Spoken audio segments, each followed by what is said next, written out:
We'll be learning box braids today, how to tuck natural hair, what products to use, and also how to add some length. Let's get it.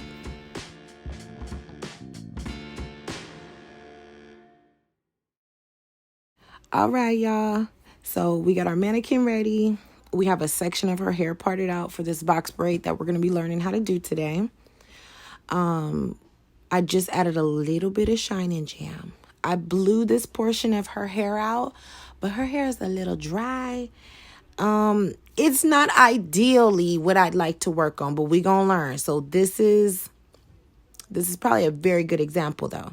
So we're going to take one strand of hair here. We're going to take one side of it. As you can see, I split one side down the middle. Okay, so you should have 3 strands. And right at the top is where all that hair should still be together. We're just going to position it in between our index finger and our thumb. And we're going to grab the hair. And we're going to pretty much wrap it around. So we're going to take that natural hair right there. We're going to split it right down the middle. Because we don't want like a fat, bulky braid. We want a nice uniform braid. We're going to split the hair. Then we're going to go around. And because her hair is very, like I said, it's dry, I can't put tons of product on it.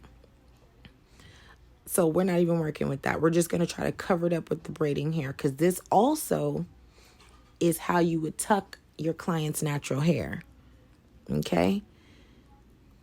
And you know what I like to say, it's better to feel than to trust your eyes all the time. Because you'll feel the unevenness, okay?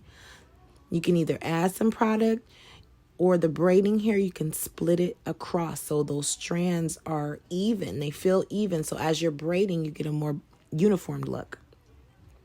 So all I'm pretty much doing here is spreading the braiding hair out. I'm using a little bit of product so the natural curly hair can stay in place and it can stay behind the braiding hair. This is the benefit of tucking that natural hair. Could you imagine if that natural hair was on the top of the braid? It would look a whole mess, and we don't even want that. So we're going to tuck it. Use some product. Now, I've been using Shine and Gem on the top. If I had a client with really coarse hair or their hair is super kinky or curly, as I'm braiding down, I may use Murray's Edge Wax, and I'll leave a link below so you guys can order you some if you'd like to. But that's my go-to product to keep hairs in place. I just showed you guys that white product I had on my hand because I'm getting to the end of her hair. So I need those hairs to really stay in there. So Murray's Edge Wax. It's tacky. It's a little more heavy. I put a little bit more on there now. It's going to keep the ends of her hairs in the braid. Typically, clients, their hair is not like this when I'm braiding their hair.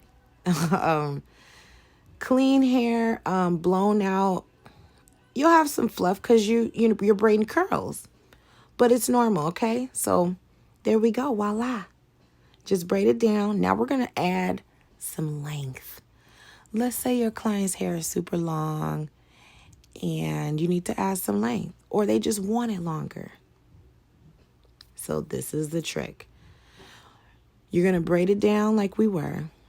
Now, we started off with this box braid with a certain amount of hair. This next amount of hair we're going to add on, not the same amount. It's going to be a smaller portion.